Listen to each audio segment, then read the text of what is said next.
ایک تاجر تھا حضور کے زمانہ نور میں، وہ پھلوں کی تجارت کرتا تھا، مشکات شریف میں موجود ہے۔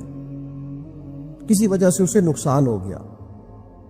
تو انسان جب تجارتیں کرتا ہے، زندگی گزارتا ہے، تو جہاں اسے نفع ملتے ہیں وہاں کہیں کہیں اسے خسارے بھی ملتے ہیں۔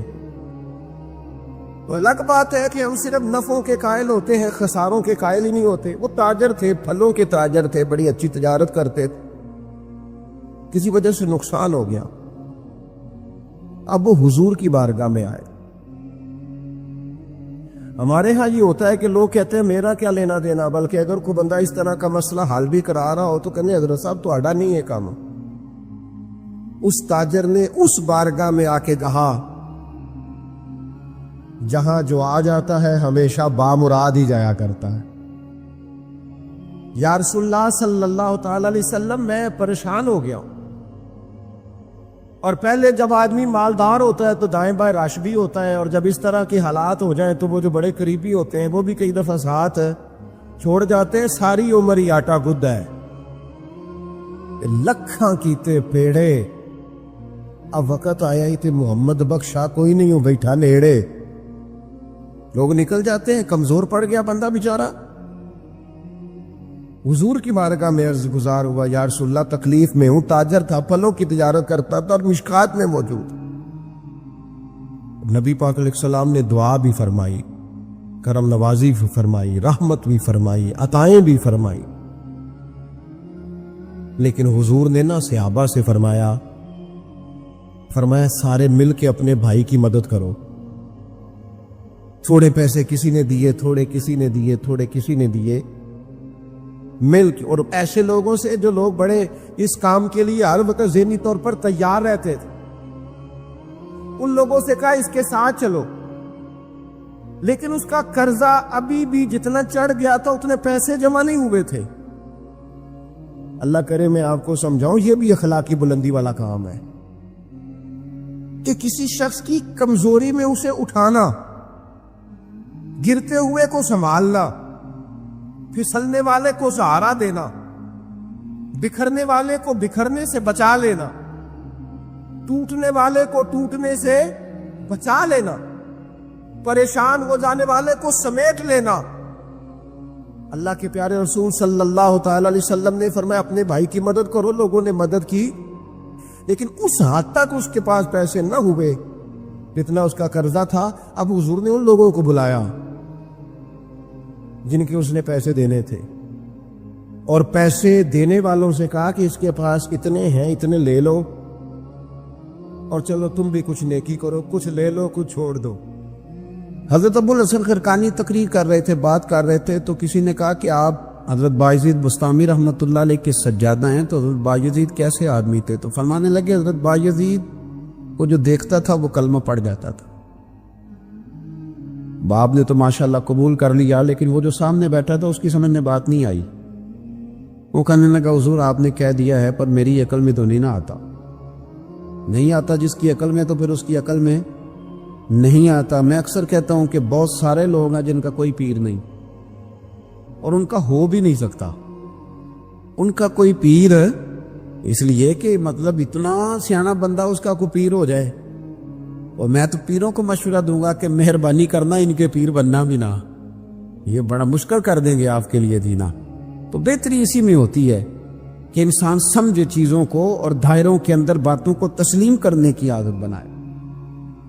تو کہا کہ جو دیکھتا تھا حضرت بایزید کو کلمہ پڑھ جاتا تھا، تو حضرت ابو الحسن خرقانی سے وہ شخص کہنے لگا جی بابا جی آپ عجیب بات کر رہے ہیں کہ دیکھا اور کلمہ پڑھ گیا، بندہ دیکھنے سے کیسے کلمہ پڑھ سکتا ہے؟ ابو جہل نے بڑی جگہ حضور کو دیکھا تھا، اس نے تو کلمہ نہیں پڑھا، اور بایزید بستامی کو دیکھ کر لوگ مسلمان ہو گئے، یہ کیسی بات ہے؟ تو حضرت ابو الحسن خرقانی فرمانے لگے مجھے اللہ کی عزت کی قسم، ابو جہل نے ایک دفعہ بھی محمد رسول اللہ کو نہیں دیکھا صلی اللہ، بڑی قسم اٹھا لی، ایک دفعہ بھی محمد رسول اللہ کو صلی اللہ ہو۔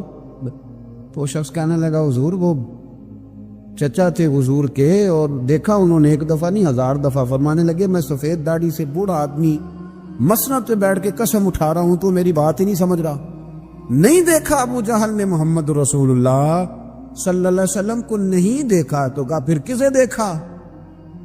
تو حضرت ابو الحسن کرکانی فرمانے لگے اس نے جب بھی دیکھا عبداللہ کے یتیم بیٹے محمد کو ہی دیکھا، یہ وہی عبداللہ کا یتیم بیٹا جو یہاں رہتا تھا، ایک دفعہ بھی اس نظر سے دیکھتا نا کہ یہ اللہ کے رسول ہے تو فوراً کلمہ پڑھ کے مسلمان ہو جاتا۔ جب بھی لوگ دیکھتے ہیں وہ اینک کی بڑی شاندار لگائی ہوئی ہے جس کے اندر سے کوئی آدمی بھلا نظر ہی نہیں آتا، تو ان کو پھر بھلائی نصیب نہیں ہوتی۔ ایک نظر سے بھی اگر انسان دیکھتا ہے کہ جس سے اسے بھلائی چاہیے تو پھر اللہ اسے توفیق ہدایت عطا کر دیتا ہے۔ میں گاڑی میں سفر کر رہا تھا، بچہ میرے ساتھ گاڑی چلا رہا تھا، تو 2-4 دیہاتی لوگ گاڑی کے آگے وہ سڑک پہ کھڑے تھے، تو اب سمجھ نہیں آ رہی تھی کہ یہ آگے کی طرف جانا چاہ رہے ہیں کہ پیچھے کی طرف آنا چاہ رہے ہیں۔ تو اس بچے نے سخت لفظ کہے، یار حد ہو گئی ہے، لوگوں کو سڑک کراس کرنے کی بھی عقل نہیں۔ میں نے کہا پتر یہ مقام شکر تھا، میں نے بسوں پہ سفر کیا ہے، مجھے اس کی تکلیف کا پتہ ہے۔ آپ کے نیچے گاڑی ہے اور آپ کو صرف 2 منٹ رکنا ہے کہ یہ گزر جائیں اور آپ اسی پر ہی پریشان ہیں۔ آپ ان کو گزر جانے تھے، آپ بریک لگا لیں، یہ آگے جائیں گے پیچھے جائیں، ٹائم دیں، قدر کرے۔ اگر اللہ نے نعمت دی ہے اسے ذاتی حق نہ سمجھے۔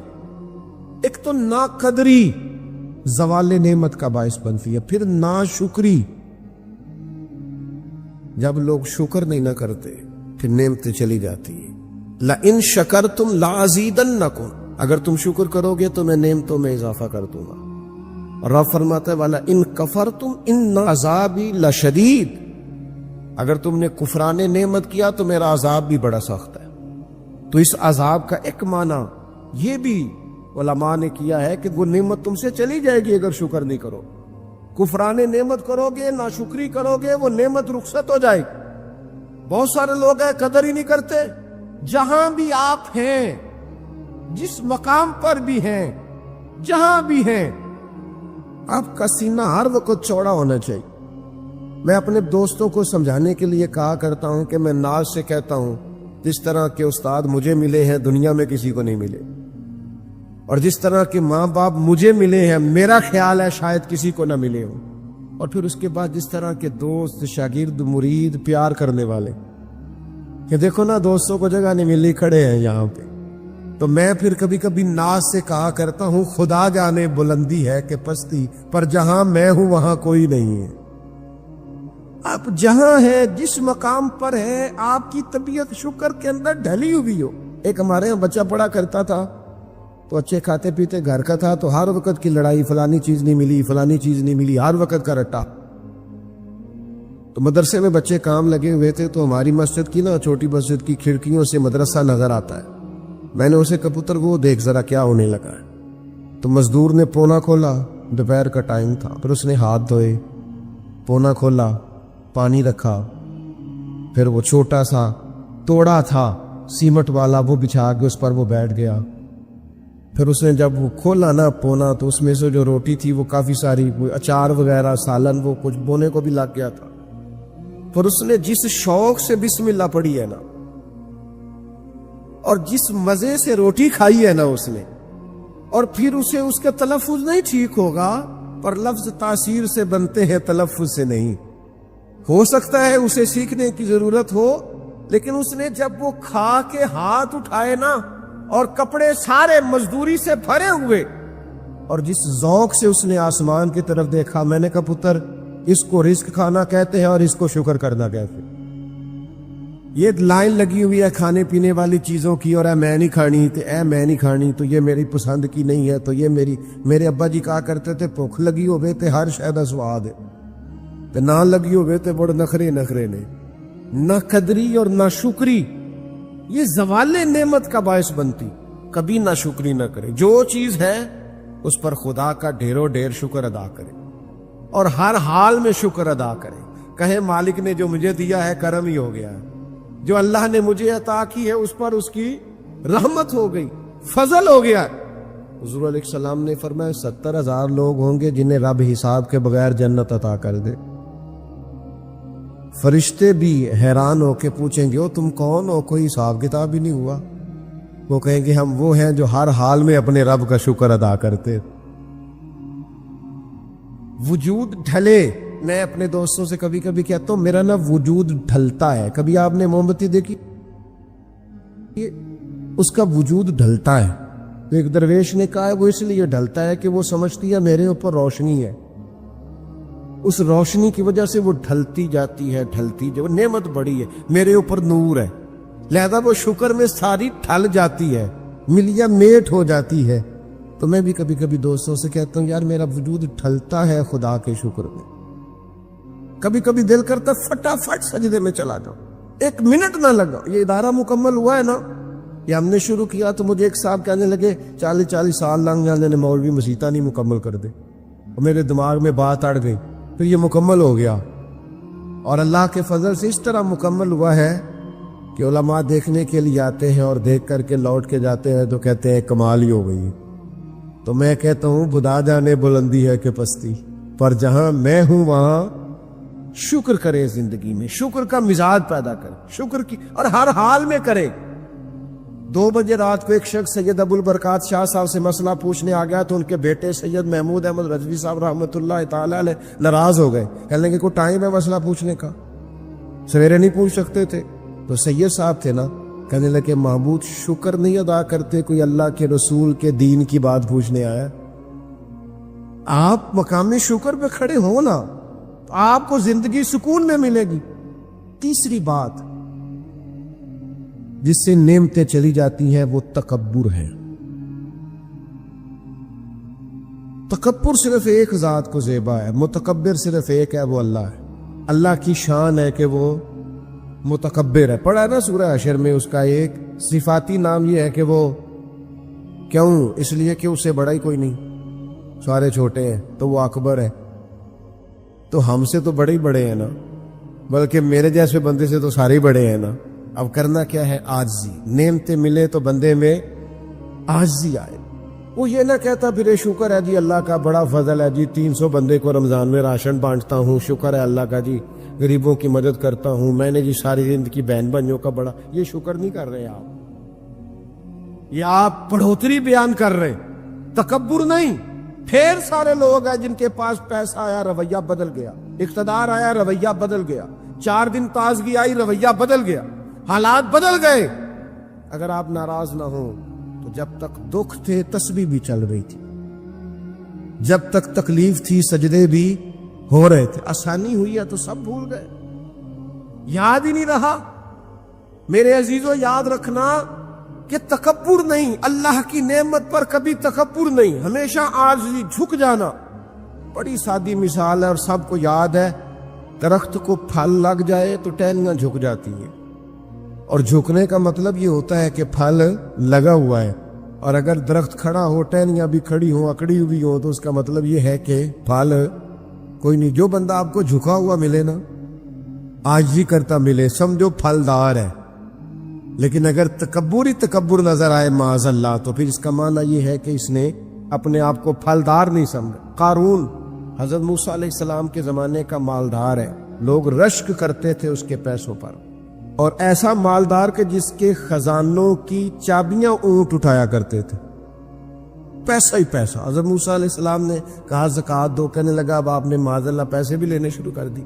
یہ بڑا مسئلہ ہوتا ہے نا بعض لوگوں کو, تو بہت سارے لوگ اس کے آنے جانے پر رشک کرتے تھے, لیکن پھر تکبر کیا نا اس نے, نعمت پر شکر کی بجائے تکبر کیا نا, تو اللہ نے زمین کو حکم دیا, رب کریم نے اسے زمین میں مال اور خزانے سمیت دھسا دیا, زمین میں غرق ہو گیا. کیوں کہ اللہ کی نعمت میں متکبر ہے. اگر عاجزی ہو جائے انکساری, اور یار روب اور دبدبا تو حضرت عمر کا تھا نا, 24 لاکھ مربع میل پہ حکومت تھی, دنیا ڈرتی تھی, امن تھا, عمر ہوتی تھی دنیا میں. اور عمر باغ میں کھڑے ہو کے کہتے تھے اچھا خطاب کا بیٹا اور امیر المومنین, اچھا اب تو امیر بن گیا ہے, یاد رکھنا. خود اپنے آپ سے خطاب کرتے, یاد رکھنا صحیح چلنا, ورنہ قیامت میں رب کا سامنا نہیں کر سکے گا. تو اپنے آپ سے خود احتسابی. تکبر سے نعمتیں چلی جاتی, زوال نعمت ہوتا ہے. ایک خاتون ہے بڑی نیک, تاریخ میں گزری ہیں, تو وہ کہتی ہیں کہ میں ایک جگہ بیاہ ہی گئی, میری پہلی شادی ہوئی ایک جگہ میں, تو دروازے پہ کوئی بھیک مانگنے والا آیا اور اس کی حالت بڑی خستہ تھی, تو میرے شوہر نے نا اسے ڈانٹ دیا. میں نے اپنے شوہر سے کہا اللہ کا ہم پر فضل ہے اور اس کی حالت بڑی پتلی ہے، لگتا ہے کئی دنوں سے روٹی نہیں کھائی، تو 4 پیسے دے دے تو حرج کیا ہے؟ کہنے لگا قطن نہیں، میں نے منع کر دیا تو ختم ہوگی بات۔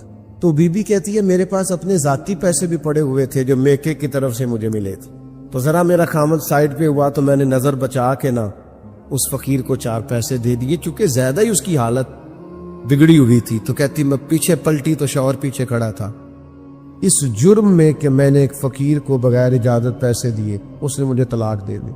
کہتے ہیں بڑی تکلیف میں تھی اور اپنے دل میں سوچتی تھی مالک میں نے تو تیرا بندہ جان کے اس کی مدد کی ہے اور مجھے یہ سزا ملی ہے۔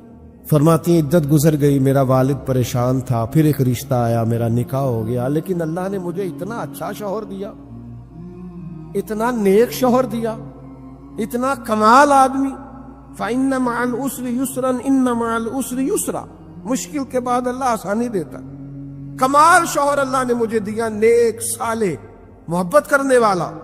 فرماتی ہیں اسی طرح میں ایک دن اپنے شوہر کے ساتھ بیٹھی تھی، دروازے پہ دستک ہوئی تو میں شوق میں اٹھی، اپنے شوہر سے کہا میں دے کے آؤں فقیر کو؟ کہنے لگا جتنا مرضی دے دو۔ کہتے ہیں دروازے پہ گئی تو میری چیخ نکل گئی، اس لیے کہ دروازے پہ جو مانگنے آیا وہ میرا پہلا شوہر تھا۔ بے پرواہی ویک سجن دی جتھے کسے دی پیش نہ جاوے، انہیں مالاں والے در در رولے تے منگتے تخت بٹھاوے، اوے سجنا او کسے نو کارا مل دئی، کوئی کعبے او خالی آوے۔ وہ میرا پہلا شوہر دروازے، کہتے وہ بھی تڑپ گیا۔ کل تک تکبر تھا، غرور تھا کہ ہم مالدار ہیں، ہم کسی غریب کو کیا دیں، لیکن آج یہ حال ہے کہ وہ خود دروازہ بھیک مانگ رہا تھا۔ نہ قدری، نہ شکری، تکبر یہ زوال نعمت کا باعث بنتا، انسان کے پاس سے نعمت رخصت ہونے لگ جاتی ہے۔ ایک چوتھی بات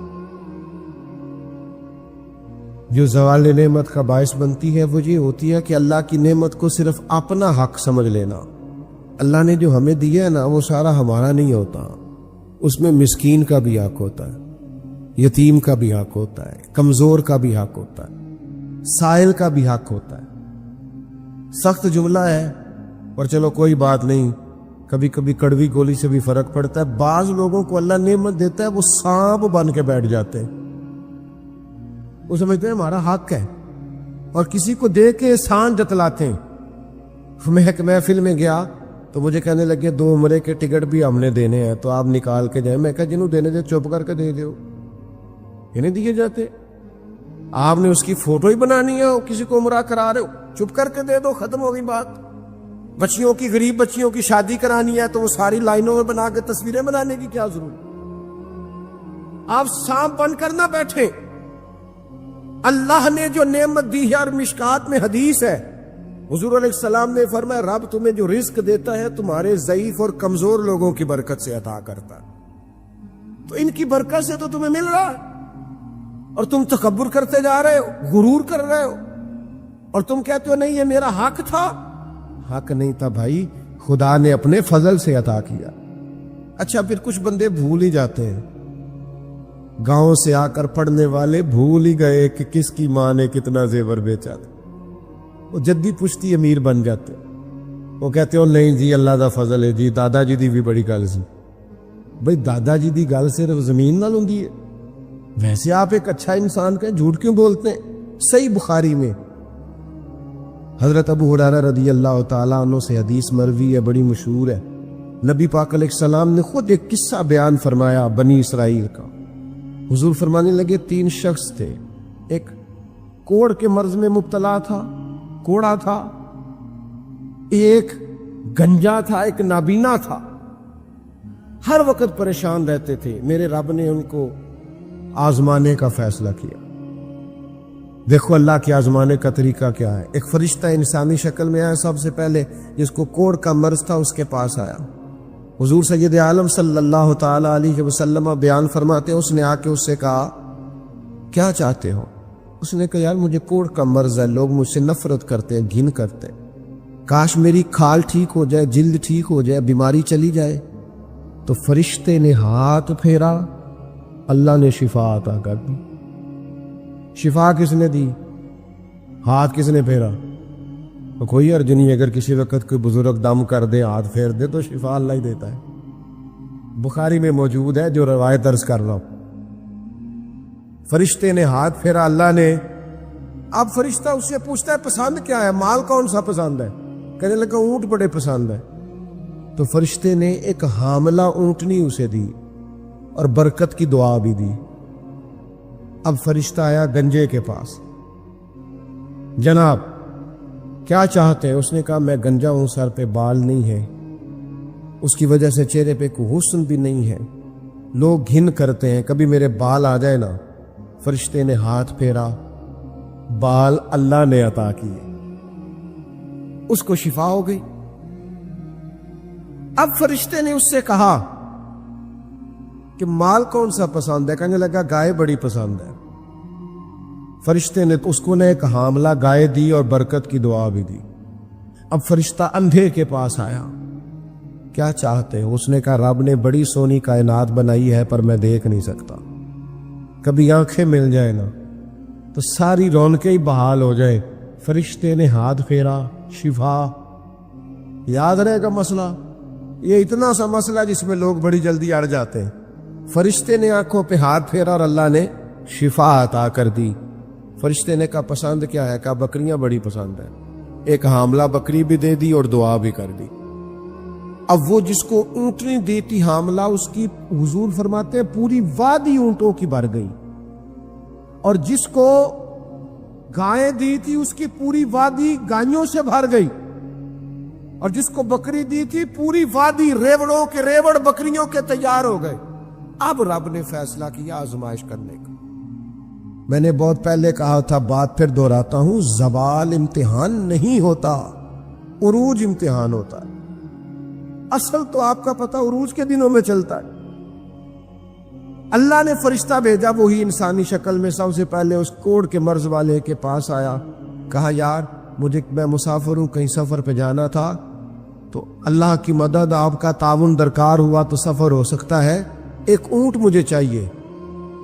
تو اس نے وہی بات کی جو کئی امیر لوگ کرتے ہیں، یہ صحیح بخاری میں موجود۔ کہنے لگا یار میرے ذمے تو حقوق ہی بڑے ہیں، سادہ ترجمہ کریے، میرے تے خرچے ہی بڑے لے دی، تو انہوں کی دسی، ادھر بھی جا رہا ہے، ادھر بھی، اے بھی آسمان میں تمہیں ہے، اے بھی میں، اتنے خرچے ہیں میرے، یہ بھی کرنا ہے، وہاں بھی کرنا ہے۔ اس نے وہی بات سنائی۔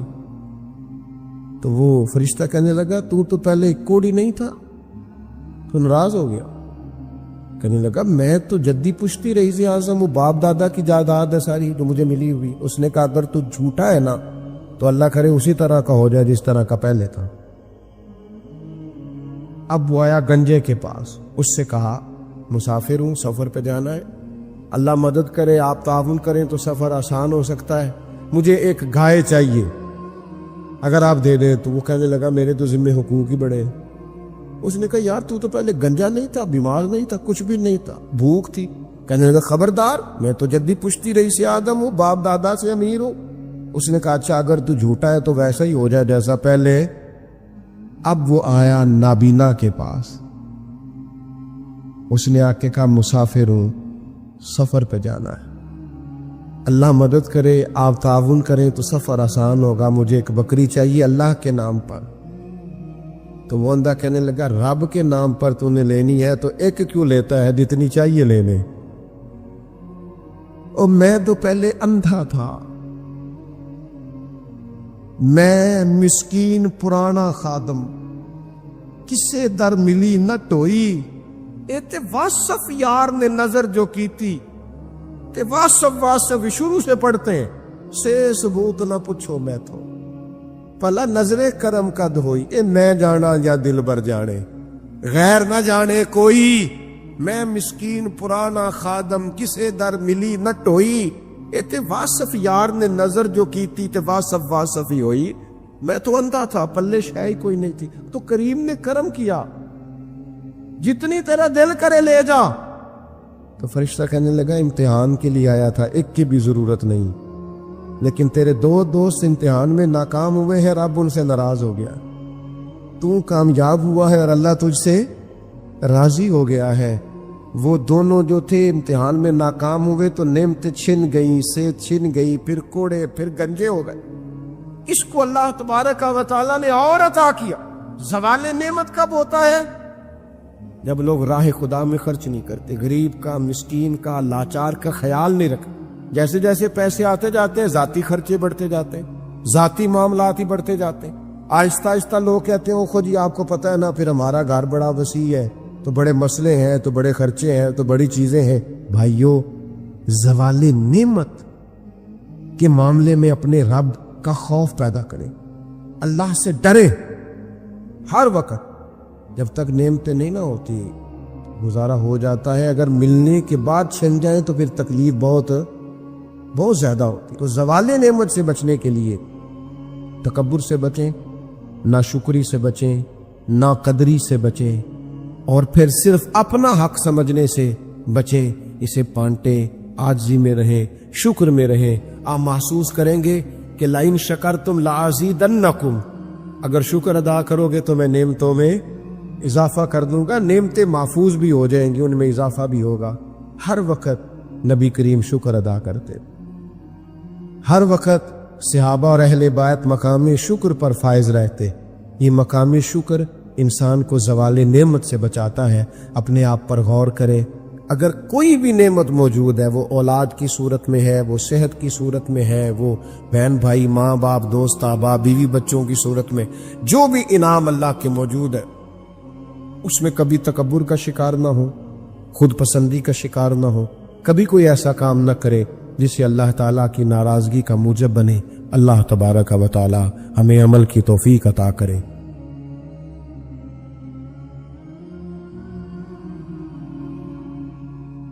میرے رسول کریم سید عالم صلی اللہ علیہ وسلم اپنے غلاموں پہ کرم فرماتے۔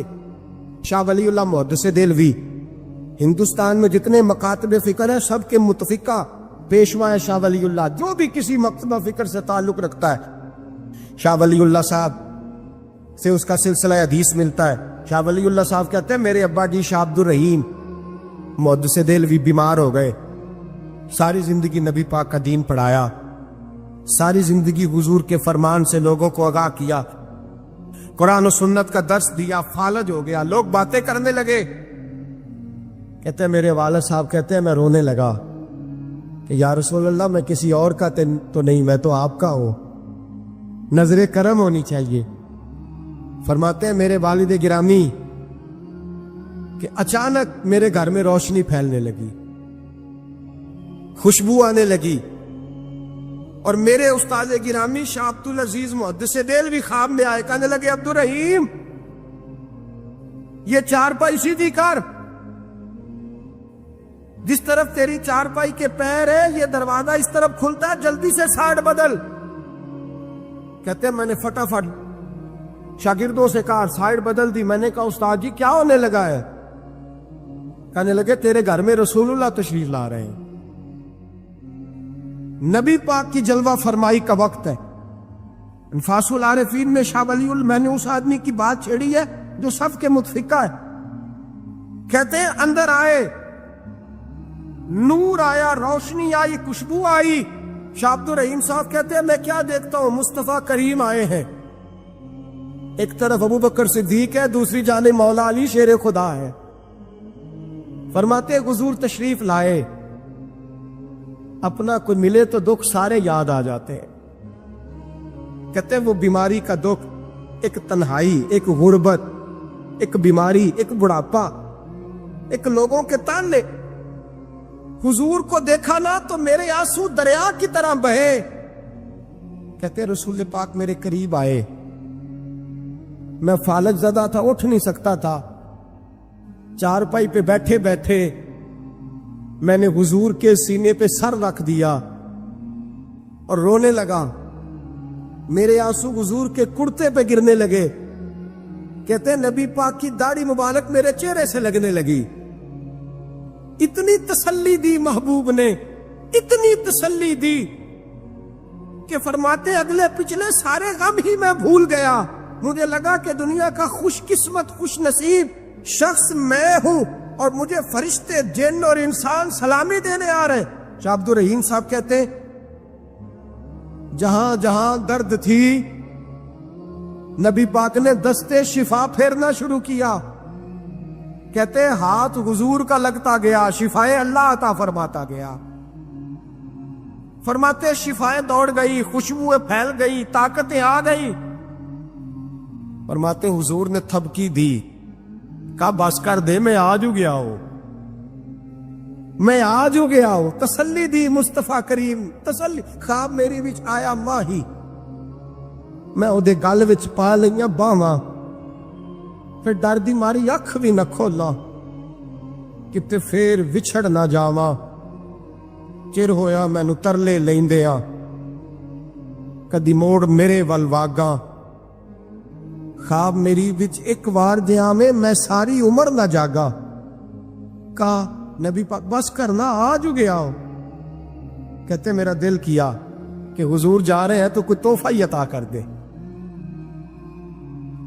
اور پھر دل کیا کہ کبھی حضور اپنی داڑھی کے 2 بال مبارک، منہ مبارک دیتے تو میرے نصیب چمک جائے. کہتے میرے دل میں خیال تھا،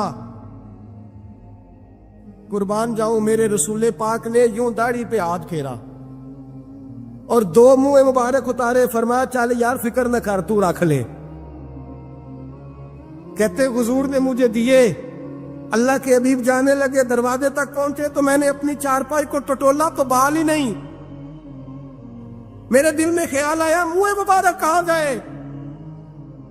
کہتے نبی پاک نے رخ پھیرا اور حضور نے فرمایا تکیہ اٹھا کے دیکھ، میں نے تیرے تکیے کے نیچے رکھ دیے. تکیہ اٹھا کے دیکھ.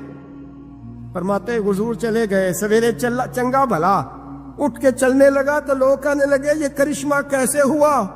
میں نے کہا اس نے شفا دی ہے، جو شفا دینے والے کا محبوب ہے، جو شفا دینے والے کا حضور علیہ السلام کا دست مبارک گرا ہے، شفا ہو گئی. اور میں نے کہا دلیل یہ ہے کہ مصطفیٰ یہ اپنے 2 بال مبارک بھی دے گئے. یہ اعتراض کرنے والے فوراً کان کھڑے ہو گئے. عقل کو تنقید سے فرصت نہیں، عشق پر ایمان کی بنیاد رکھ. کہنے لگے یہ واقعی حضور کے. 3 آ گئے، کہنے لگے واقعی. میں نے کہا جاؤ دھوپ میں لے کے جاؤ. کہتے وہ تینوں لے کے گئے. جب کمرے سے نکلے تو بادل کے ٹکڑے نے آ کے سایہ کر دیا. بادل کا ٹکڑا سایہ کرتا ہے. ایک مان گیا، 2 کہنے لگے جی اچانک ہو گیا. میں نے کہا دوبارہ جاؤ، 1 بار نہیں، 2 بار نہیں، 100 بار جاؤ. میں رسول اللہ کا نوکر ہوں، میں نوکری کر کے کھاتا ہوں، جھوٹ بول کے نہیں کھاتا. میں حضور کے نام پہ جھوٹ بولوں گا؟ اور جس کو نوکری کرنے سے وہ راج کے دے، اسے جھوٹ بولنے کی کیا ضرورت ہے. فرمایا وہ دوسری بار گئے، سایہ پھر ہوا، آ کے میرے قدموں سے لگ گئے، کہنے لگے آپ بالکل ہی سچ کہہ رہے ہیں. ایک اور جماعت آ گئی، کہنے لگے ہمیں بھی زیارت کرائیں. میں نے تالے میں رکھے ہوئے تھے، تالا کھولتا ہوں تو کھلتا ہی نہیں، کھولتا ہوں تو کھلتا ہی نہیں. کہنے لگے شاہ جی خیر تو ہے، کیوں نہیں کھلتا؟ تو میں نے نظر ڈالی، میں نے کہا تم میں کوئی ایسا تو نہیں جس پہ غسل فرض ہو؟ غسل فرض ہو. ایک بندہ گردن جھکا کہنے لگا حضرت غلطی ہو گئی، میں فٹافٹ آ گیا، نہ آ نہیں سکا. میں چل نکل مجمع سے. جو رب اپنے محبوب کے وجود پر مکھی نہیں بیٹھنے دیتا، جس نے محبوب کا سایہ نہیں بنایا کہ کسی کا پیر نہ آ جائے، وہ محبوب کے منہ مبارک کے قریب ناپاک آدمی کو آنے دے گا؟ نکل. کہتے مجمع سے نکلا، میں نے چابی لگائی تو تالا فوراً ہی کھل گیا. واللہ وہ سن لیں گے، فریاد کو پہنچیں گے ہم. اتنا تو ہو کوئی فریاد کرے دل سے. نبی کریم سید عالم نور مجسم صلی اللہ تعالی علیہ وسلم کسی کو روتا دیکھ کے رو پڑتے تھے. کسی کو روتا دیکھ. حضرت ابوبکر صدیق رضی اللہ تعالیٰ عنہ ارشاد فرماتے ہیں میں حضور کے ساتھ تھا. ایک میدان سے ہم گزر رہے تھے تو ساتھ ہی ایک باغ تھا، وہاں بڑا رش تھا، لوگ بڑے اکٹھے تھے، بہت سارے لوگ جمع تھے. نبی پاک صلی اللہ علیہ وسلم نے فرمایا ابو بکر پتہ کرو کیا ہوا. جناب صدیق اکبر رضی اللہ تعالیٰ عنہ تشریف لائے اور واپس جا کے عرض کرنے لگے یا رسول اللہ صلی اللہ تعالی علیہ وسلم، ایک اونٹ پاگل ہو گیا، لوگوں کو کاٹ رہا ہے، لوگ اس کو گرفتار کرنے کی کوشش کر رہے ہیں، کسی کے ہاتھ میں ڈنڈا ہے، کسی کے ہاتھ میں رسا ہے، کسی کے ہاتھ میں نیزہ ہے، قابو نہیں آ رہا۔ نبی پاک صلی اللہ علیہ وسلم نے فرمایا چلو میں چلتا ہوں۔ حضرت صدیق اکبر عرض کرنے لگے یا رسول اللہ صلی اللہ علیہ وسلم، وہ پاگل ہو گیا، وہ کاٹتا پھر رہا ہے، آپ مہربانی کریں، وہ تکلیف دے گا۔ فرمایا ابو بکر مجھے جانے دو۔ جناب صدیق اکبر فرماتے ہیں نبی پاک صلی اللہ علیہ وسلم تشریف لائے اور حضور جیسے ہی کھڑے ہوئے نا، اونٹ حضور کی طرف بھاگا، نبی پاک کی طرف لپکا، وہ میں بھی ڈرنے لگا، جتنے لوگ تھے پریشان ہونے لگے، دوڑا آیا اونٹ، ہم سب پریشان تھے لیکن محبوب کے چہرے پر بڑا ہی اطمینان تھا۔ فرماتے اونٹ دوڑا آیا اور سیدھا آ کے اس نے حضور کے قدموں پہ سجدہ کیا، اور جناب صدیق اکبر فرماتے ہیں اس نے حضور کے کان میں کچھ کہا تو نبی پاک کی آنکھوں میں آنسو آ گئے۔ کس کے دکھ پر؟ او بھائی غور تو کرو، اس بات کو سمجھو تو صحیح، تو جیتے جاگتے ہنستے کھیلتے انسان کے دکھ پر پریشان نہیں ہوتا، تو مسلمان پڑوسی ساتھ رہنے والا، بلنے والا، بسنے والا، اس کی جوانی لڑک پن بڑھاپا تو نے آنکھوں میں دیکھا، تجھے اس کے دکھ پر پریشانی نہیں ہوتی۔ اور ایک اونٹ کان میں بولا، اس کیفیت کو سمجھ تو صحیح یار، اس رنگ کو محسوس تو کرو مہربانی اہل زمین پر، خدا مہرباں ہوگا عرش بری پر، کہ کان میں کچھ کہا، حضور رو پڑے، اور پھر محبوب نے فرمایا رسی لاؤ۔ مالک رسی لایا تو حضور نے اس کے ناک میں نکیل ڈالی، اس نے خاموشی سے ڈلوا لی،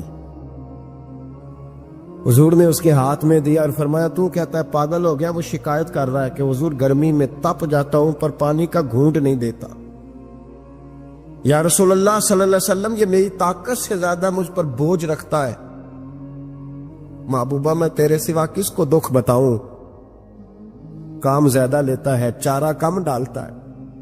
او بھائی میرے محبوب پاک سید عالم صلی اللہ علیہ وسلم نے ہمیں جو مزاج عطا فرمایا وہ تو اس طرح کا ہے کہ جانور کو بھی دکھ ہو تو محبوب پاک کو تکلیف ہوتی ہے۔ صحابہ فرماتے ہیں کہ دو آدمی گھوڑے پہ بیٹھے تھے، غور کرنا میری بات پر، دو آدمی گھوڑے پہ بیٹھے، کدھر سے آ رہا ہے کدھر سے جا رہا ہے، رستے میں ملاقات ہوگی تو گھوڑوں پہ بیٹھے آپس میں باتیں کر رہے ہیں، شروع نہیں کر دیتے گفتگو لوگ۔ ہمارے زمانے میں تو کوئی بندہ تھوڑا تگڑا ہو، وہ کار پہ آ رہا ہو، جیسے ایک دوسرا چودھری کار پہ آ جائے تو ساری سڑک بھی بلاک ہو جائے تو کہنے کوئی آگ بجھا نیچے جا کے، تو نہیں پتا دو چودھری کھلوتے ہیں، انتظار کرو، ٹھہر جاؤ، تمہیں نہیں پتا کہ ہم سیٹھ صاحب ہیں، کل ہی تو کار نہیں خریدی یار، تم کہتے ہو رستہ دے دو، یہ کیسے ہو سکتا ہے؟ اور میں نے بڑے بڑے عجیب لوگ آنکھوں سے دیکھے، بڑے عجیب لوگ شیشہ کھول کے گاڑی کا کہیں گے ٹھہر جا کو جلدی ہے، بھائی تو شارع عام پہ کھڑا ہے اور تجھے رستہ کھولنا تیری ذمہ داری کا حصہ ہے، لیکن وہ کہتا ہے کہ 4 فٹ میں آپ سے ڈی، تو کیسے کہتا ہے کہ رستہ؟ یہ جو خوبصورت مزاج قومیں ہوتی ہیں ان کا یہ رویہ نہیں ہوتا کہ جہاں طبیعت چاہے، جہاں جس طرح اس کا دل چاہے وہ کرے، تو خیال کریں کس چکر میں قوم پڑ گئی۔ اس کا مطلب یہ ہے کہ جس کو مرضی تکلیف دیتے پھرو۔ نبی کریم سید عالم صلی اللہ علیہ وسلم نے فرمایا اللہ نے میری برکت سے ساری زمین مسجد بنا دی ہے، جہاں نماز پڑھو گے اللہ قبول فرما لے گا، لیکن فرمایا رستوں میں نماز نہ پڑھنا، لوگوں نے گزرنا ہے، رستوں میں شارع عام پر نماز کی نیت باندھنے کی اجازت نہیں ہے۔ تو میرے عزیز بھائی غور فرمائے، دو آدمی، ایک ادھر سے گھوڑا لے کے آ رہا ہے، کدھر سے جا رہا ہے، دونوں جا رہے تھے، آپس میں دونوں نے بات چیت قریب سے نبی پاک صلی اللہ علیہ وسلم گزرے تو سرکار رکے، ان دونوں کو فرمایا نیچے اترو بھائی گھوڑوں سے، اتر آئے تو 2 جملے محبوب نے، خیر الکلام ما قل و دل، 2 جملوں میں بات محبوب نے مکمل کر دی۔ فرمایا جانوروں کو سواریاں بنایا کرو، کرسیاں نہ بنایا کرو۔ سواریاں بنایا کرو انہیں کرسیاں، جب بیٹھنا ہو تو نیچے اترو، کسی کرسی پہ بیٹھ کے بات کرو، یہ سواری کے لیے ہیں، ان کے اوپر بوجھ اس وقت بنو جب تم نے سفر کرنا ہے، تم بوجھ بن گئے۔ تو جو محبوب سید عالم صلی اللہ علیہ وسلم اتنے جذبات رکھیں کہ کسی آدمی نے جانور کو کھڑا کر کے صرف سواری کر لی، محبوب تو اسے منع فرمائے، اور یہاں ہم جیتے جاگتے لوگوں کا رستہ روکیں، ایمبولینس کو رستہ نہ دیں، ان گاڑیوں کو جو امدادی کاروانیوں کے لیے پہنچ رہی ہیں وہ کہیں کہ صاحب رستہ دینا پسند نہیں کر رہے۔ تو بھائی رحم اور کرم جن جذبات میں ہوتا ہے، جن سینوں میں ہوتا ہے، ان سینوں کو میرا رب محبوب رکھتا ہے، ان کو پسند کرتا ہے۔ امام غزالی رحمت اللہ تعالی علیہ طریقت میں، تصوف میں، منطق میں، فلسفے میں، حدیث میں، تفسیر میں، ہر جگہ امت کی رہنمائی کرنے والی شخصیت۔ امام غزالی رحمت اللہ علیہ وصال کر گئے۔ ایک آدمی آپ سے بڑی محبت کرتا تھا، وہ کہتا مجھے امام صاحب خواب میں ملے، تو میں نے کہا حضور انتقال کے بعد آپ پہ کیا گزری؟ تو فرمانے لگے میں نے اپنے رب کو بڑا ہی کریم پایا ہے، میں نے اپنے مالک کو بڑا ہی مہربان پایا ہے، وہ بڑا معاف کرنے والا ہے۔ تو فرمانے لگے میں نے عرض کی کہ حضور آپ نے دین کی نوکری بڑی کی، خدمت بڑی کی، کتابیں لکھی، درس، تدریس، واعظ، نصیحت، تبلیغ، بڑا کچھ کیا، اس سبب سے اللہ نے آپ کو معاف کیا۔ تو امام غزالی فرمانے لگے نہیں بھائی، سبب تو کوئی اور چیز بنی ہے۔ کہ وہ کیا؟ تو امام صاحب فرمانے لگے میں ایک دن تحریر لکھ رہا تھا تو اپنا قلم میں نے سیاہی میں ڈبویا، گرمی بڑی شدید تھی، جب اس قلم کو میں لکھنے کے لیے اٹھا رہا تھا نا تو ایک مکھی آ کے بیٹھ گئی اور وہ سیاہی چوسنے لگی۔ میرے دل میں خیال آیا بیچاری پیاسی ہے، چلو اچھے طریقے سے چوس لینا، اس کی گرمی تھوڑی ٹھنڈی ہو جائے گی تو میں دوبارہ سے سیاہی لگا لوں گا۔ فرماتے میں نے اسے وہ موقع دیا، اس نے اچھے طریقے سے اس سیاہی کو پی لیا، وہ تو اڑ گئی، بات ختم ہو گئی، میں بھول گیا، کبھی یاد ہی نہیں آیا۔ فرماتے ہیں جب میرا حساب ہونے لگا تو مالک کونین نے پوچھا غزالی وہ جو مکھی پہ رحم کیا تھا تو تیرا اس سے کیا لالچ تھا؟ کیا لالچ تھا؟ نہ تو اس کا کوئی ووٹ بینک تھا، نہ تیرے کام آ سکتی تھی، نہ وہ کوئی ڈیوٹی کر سکتی تھی، نہ تیرے کوئی وہ تیری تعریف کر سکتی، اس بے زبان سے کی کیا لالچ تھا؟ کیوں موقع دیا؟ تو امام غزالی فرمانے لگے مولا تیری مخلوق سمجھ کے، اللہ تیری مخلوق سمجھ کے۔ تو رب کریم نے فرمایا تو میری مخلوق پہ رحم کرے تو میں تیرے اوپر رحم نہ کروں؟ کھول دو جنت کے دروازے، میں نے غزالی کو بے حساب جنت عطا فرما دی۔ بھائی شرط یہ ہے کہ تو دیکھ تو صحیح، کبھی تو نے رحم کھایا؟ تو نے کبھی توجہ کی ہے؟ نہیں، ہمارے دائیں بائیں اتنے زیادہ دکھ نہیں جتنے زیادہ ہم لوگ ہیں، اتنے دکھ نہیں جتنے ہم ہیں۔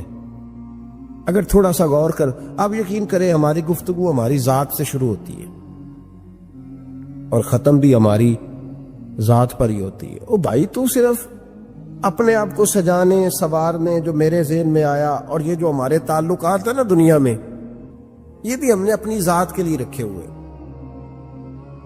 یہاں تو سلام اس سے لوگ لیتے ہیں جس سے کوئی کام پڑتا ہے، یہاں تو 2 4 5 رشتے اس لیے رکھے ہوئے ہیں کہ کبھی کوئی مصیبت آ گئی تو کام آئیں۔ کچھ تعلقات اس لیے تو غریب کو دوست بھی نہیں ملتا، اس لیے کہ اس سے کسی کو کام کیا پڑے گا۔ لوگوں نے شناسائی بھی ان لوگوں سے رکھی ہوئی ہے جن سے کچھ نہ کچھ ان کے ذاتی مفادات میں بس۔ جب دل نرم ہوتا ہے نا، انسان کا دل نرم ہوتا ہے تو وہ یہ نہ سمجھے کہ ایک آدمی کا دل نرم ہوا ہے، وہ سمجھے کہ پورے معاشرے پہ اللہ مہربان ہو گیا۔ دلوں کی نرمی معاشرے میں خوشبو پیدا کرتی ہے، دلوں کی نرمی گھر بساتی ہے، دلوں کی نرمی انسانوں کا انسانوں سے رشتہ مضبوط کرتی ہے، دلوں کی نرمی انسانوں کو انسانوں سے بھی جوڑتی ہے اور انسانوں کو ان کے رب سے بھی جوڑ دیتی ہے۔ دل جب نرم ہوتے ہیں تو پھر معاشرے کے اندر پیار پھیلتا ہے، محبت پھیلتی ہے، مساوات قائم ہوتا ہے، تعلقات مضبوط ہوتے ہیں۔ اس لیے دل صحابہ کرام میں سے اگر کسی کا دل سخت ہوتا تھا تو وہ نبی پاک کی بارگاہ میں حاضر ہو کے دعا پوچھتا تھا. حضرت عائشہ صدیقہ نے کہا یا رسول اللہ صلی اللہ علیہ وسلم دل سخت ہو گیا. تو فرمایا یتیم کے سر پہ ہاتھ پھیرا کر, دل کو اللہ نرمی عطا فرما دے گا.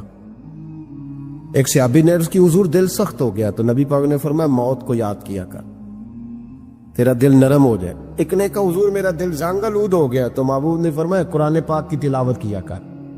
دلوں کا زنگ اللہ, تو یہ بہت بڑی بیماری ہے. اگر دل میں سختی آ جائے, انسان سخت گیر ہو جائے, لالچ کے رشتے قائم کرنے, تو بیمار ہو گئے. صحابہ اس کا علاج پوچھتے تھے, عرض کرتے تھے یا رسول اللہ اندر سختی آ گئی ہے, زنگ آلود ہو گیا مزاج, کوئی دعا تجویز کریں. تو محبوب دعا بتلایا کرتے. تو یاد رکھیں ہمارے جو ماتحت لوگ ہیں نا, مادحت, ان کے بارے میں اپنا رویہ ٹھیک کریں. جن لوگوں کو اللہ تعالیٰ نے پیسے دیے ہیں نا, یا مالک نے انہیں کوئی عہدہ دے دیا ہے, یا ان کے پاس کوئی 10 20 50 200 لوگ کام کرتے ہیں,